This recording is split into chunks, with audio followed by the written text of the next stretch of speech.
నమస్కారం. మీరు చూస్తున్నది స్పాట్‌లైట్ టీవీ. నేను మీ యాంకర్ రవికంఠ్. ఇప్పుడు ఆంధ్రప్రదేశ్‌లో చోటు చేసుకున్న ముఖ్యమైన ఈవెనింగ్ బ్రేకింగ్ న్యూస్ వివరాలు. వేసవి వేడి తీవ్రత పెరుగుతున్న నేపథ్యంలో రాష్ట్రంలో విద్యుత్ వినియోగం రికార్డు స్థాయికి చేరింది. ఆంధ్రప్రదేశ్‌లో ఒకే రోజులో సుమారు 274 మిలియన్ యూనిట్ల విద్యుత్ వినియోగం నమోదైంది.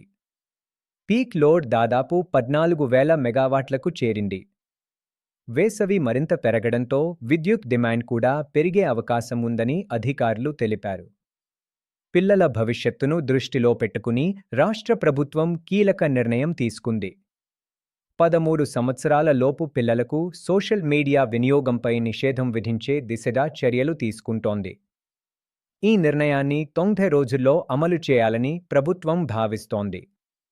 పిల్లలపై సోషల్ మీడియా ప్రభావాన్ని తగ్గించేందుకు ఈ చర్యలు తీసుకుంటున్నట్లు అధికారులు తెలిపారు. రేషన్ కార్డు సేవలపై రాష్ట్ర ప్రభుత్వం కీలక నిర్ణయం తీసుకుంది. ఇప్పటివరకు రూ. 24గా ఉన్న సర్వీస్ ఛార్జీని రూ. 100కి పెంచింది. రేషన్ కార్డు విభజన సేవకు రూ. 48 స్థానంలో రూ. 200 వరకు ఫీజు పెంచినట్లు అధికారులు తెలిపారు. కొత్త కార్డు, డూప్లికేట్ కార్డు మరియు సభ్యుల మార్పులకు ఈ ఛార్జీలు వర్తించనున్నాయి. ఆంధ్రప్రదేశ్ హైకోర్టు ఒక కీలక కేసులో ముఖ్యమైన ఆదేశాలు జారీ చేసింది. మాజీ ఎంపీ కేసులో బీహార్కు చెందిన ఒక ఐపీఎస్ అధికారిని మార్చి 12 లోపు పోలీసుల ముందు హాజరు కావాలని కోర్టు ఆదేశించింది.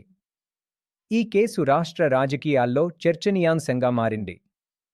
రాష్ట్రంలో ఒక పెళ్లి వేడుకలో ఆశ్చర్యకర ఘటన చోటు చేసుకుంది. పెళ్లి జరుగుతున్న సమయంలో వధువు తన ప్రేమికుడితో కలిసి పెళ్లి మండపం నుంచి వెళ్లిపోయిన ఘటన అక్కడికి వచ్చిన అతిథులను షాక్కు గురిచేసింది.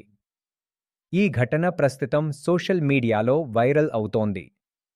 ఇవి ఈ సాయంత్రం వరకు వచ్చిన ఆంధ్రప్రదేశ్ ముఖ్యమైన బ్రేకింగ్ న్యూస్. మీరు చూస్తున్నది స్పాట్‌లైట్ టీవీ.